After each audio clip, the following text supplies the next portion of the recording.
नमस्कार. 28 मे स्वातंत्र्यवीर सावरकर जयंती निमित्ताने सावरकर एक विचारपुष्प सर्वांसमोर सादर करत आहे.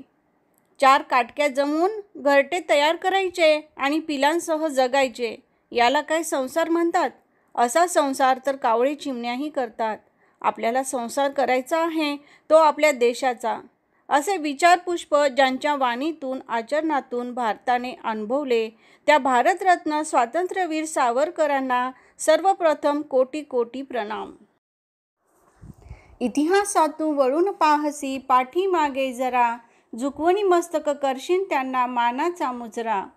ने मजसी ने परत मातृभूमीला, सागरा प्राण तळमळला, सागरा प्राण तळमळला.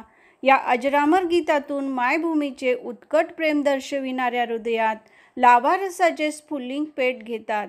असे अमर्याद लोकोत्तर धाडसी व्यक्तिमत्व म्हणजे स्वातंत्र्यवीर सावरकर. गगनाला भिडणारा झंझावात जेव्हा मानवरूप धारण करतो तेव्हा सावरकरांसारखे व्यक्तिमत्व संपन्न होते.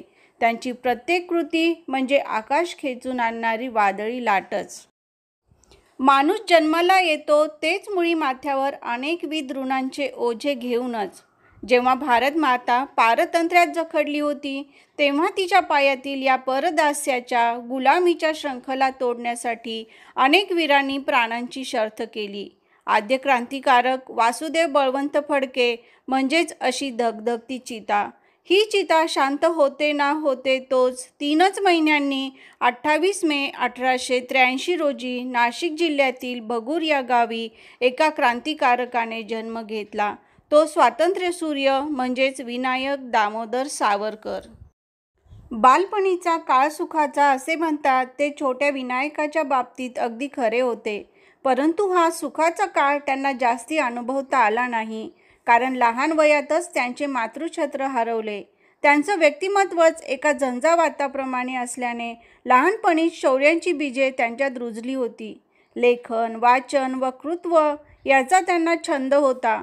बालवयातच त्यांनी अनेक देश, त्यांची संस्कृती, त्यांचा इतिहास यांचे वाचन केले होते. इटालियन देशभक्त गॅरिबाल्डी, जोसेफ मॅझिनी यांचे चरित्र कार्य याचेही वाचन केले होते. छत्रपती शिवाजी महाराज, लोकमान्य टिळक इत्यादी त्यांचे स्फूर्तिस्थान होते. इयत्ता 10वी पर्यंतचे शिक्षण भगूर आणि नाशिक येथे पूर्ण करून पुढील शिक्षणासाठी पुण्यातील फर्ग्युसन कॉलेजमध्ये प्रवेश घेतला. पुढे उच्च शिक्षणासाठी इंग्लंडला गेले आणि बॅरिस्टरची पदवी घेतली. अनेक फुले फुलती फुलोनिया सुकोनी जाती, कोणी त्यांची महती गणती ठेविली असे. परी गजेंद्र शुंडेने उपटिले, श्रीहरीसाठी मेले, कमल फूल ते अमर झाले, मोक्षदायी पावन.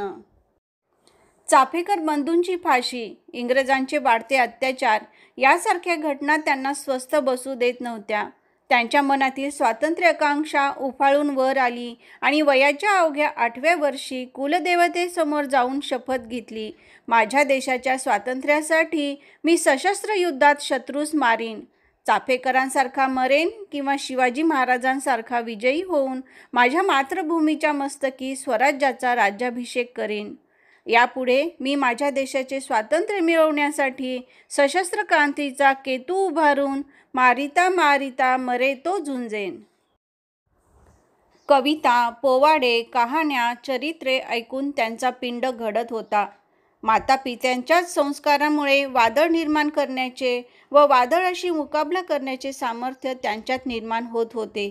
बालवयातच देशाला स्वातंत्र्य मिळविण्याची प्रतिज्ञा करणारा हा क्रांतिकारक. वाङ्मयाच्या व्यासंगामुळे त्यांची वाणी प्रभावी व विचार स्वच्छ झाले होते. कुतूहलामुळे लेखनाला संशोधनाचे स्वरूप आले. उत्कट आक्रमकतेमुळे शब्द उत्कट व जहाल झाले आणि स्वतंत्र हिंदुस्थानाच्या ध्यासामुळे त्याला ज्वालामुखीचे रूप प्राप्त झाले. यातूनच सुरू झाला साक्षात संघर्ष. आपल्या घणाघाती भाषणांनी त्यांनी इंग्रजांची झोप उडवली. त्यांच्या मातृभूमीच्या प्रेमाने भरलेल्या लेखांनी अनेक तरुणांच्या मनात स्वातंत्र्याचे स्फुल्लिंग जन्मले. बॅरिस्टर होण्यासाठी सावरकर इंग्लंडला गेले, पण मायभूमीच्या स्वातंत्र्याचा ध्यास तिथेही होताच. तेथील वास्तव्यात त्यांनी अभिनव भारताची चळवळ उभारली व गुप्तपणे तिथून शस्त्रे भारतातील क्रांतिकारकांना पाठवण्याची सुरुवात केली. त्यांच्या या कृत्याचा इंग्रजांनी धसका घेतला. त्यांच्यावर पाळत ठेवून त्यांना पकडले.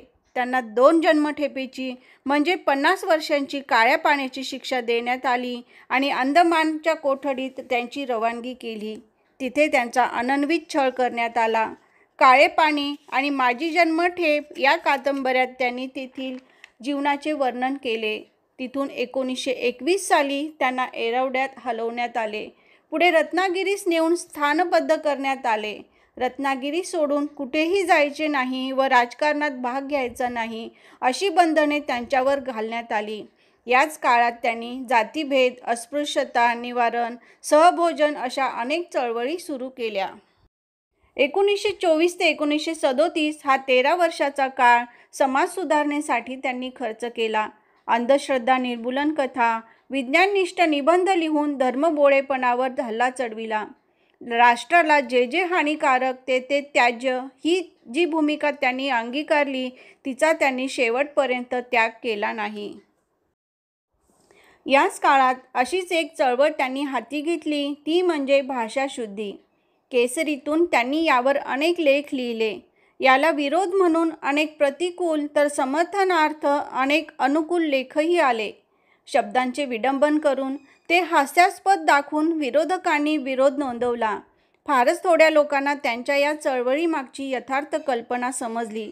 जे मी आज सांगतो ते लोकांना 10 वर्षांनी पटते, पण 10 वर्ष वाट पाहण्याची माझी सिद्धता आहे असे ते म्हणत. कारण आपल्या भाषेबद्दल त्यांना खूप अभिमान होता. ही शिवकालीन चळवळ जी मध्यंतरीच्या काळात मंदावली होती तिलाच त्यांनी प्रज्वलित करण्याचे काम सुरू केले. भाषेमध्ये थोडे शब्द परभाषेतील असणे ही गोष्ट निराळी, परंतु मुस्लिमांनी स्वकीय शब्द मारून टाकण्याची प्राणघातक अरेरावी चालू केली म्हणून सावरकरांना या विरोधात दंड थोपटावे लागले. मुस्लिमांच्या आकांक्षा राजकारणात जशा राष्ट्रविरोधी स्वरूप धारण करू लागल्या तसेच भाषेच्या बाबतीतही परधार्जिण्या होत आहेत हे जेव्हा त्यांच्या लक्षात आले तेव्हा या चळवळीस धार चढली. जगाची एक भाषा होणार असेल तर आम्ही हिंदी बांधव आमच्या राष्ट्रीय भाषेचा त्याग करण्यास तयार आहोत अशीच त्यांची धारणा होती. परंतु एस्टोरॅस्टोच्या कल्पनेनुसार रोमन लिपी आणि युरोपियन भाषा यांचेच अस्तित्व तेवढे गृहीत धरून आशियाच्या भाषासंघास नामशेष करून टाकण्याचा मायावीपणा लक्षात येताच त्यास विलायतेस असतानाच त्यांनी विरोध केला होता. हिंदू भाषादिक सोडून अहिंदू भाषेतील शब्द विनाकारण आपल्या भाषेत येऊ नयेत आणि ते डोईजड होऊ नयेत ही भाषा शुद्धीकरणाची संक्षिप्त व्याख्या होती. अनेक इंग्रजी, उर्दू शब्द मराठी वापरात येऊ लागलेले पाहून त्यांना हे भाषाशुद्धीचे हत्यार उपसावे लागले. विनाकारण विदेशी शब्द आपल्या भाषेत न घुसवला जावा यासाठीच ही चळवळ उभी केली. इंग्लंडमध्ये व्यर्थ इंग्रजी शब्द वापरणाऱ्यास एक वेळच्या चहास मुकावे लागे. हिंदू भाषांमध्ये उर्दू, इंग्रजी शब्दांचे वर्चस्व वाढावे असा जाणीवपूर्वक प्रयत्न होत असल्याने ही भाषाशुद्धीची चळवळ हाती घेण्याचे त्यांनी ठरवले. नवीन वस्तू, पदार्थ यांची तद्देशीय नावे मराठीत रूढ झाल्यास त्यांना त्यांची चिंता वाटत नव्हती. उर्दू भाषेचेही त्यांना वावडे नव्हते.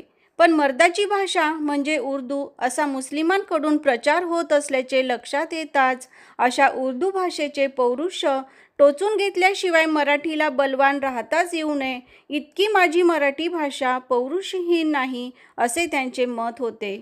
ज्या मुस्लिमांना उर्दूचा गंधही नाही त्यांच्यासाठी उर्दू शाळा, शिक्षक पुरवणाऱ्या शिक्षक शाळा, उर्दू शिकवण्यासाठी सरकारकडून मिळणाऱ्या शिष्यवृत्त्या याकडे कानाडोळा करणे म्हणजे स्वत्वच गमावणे होय असे त्यांना वाटे.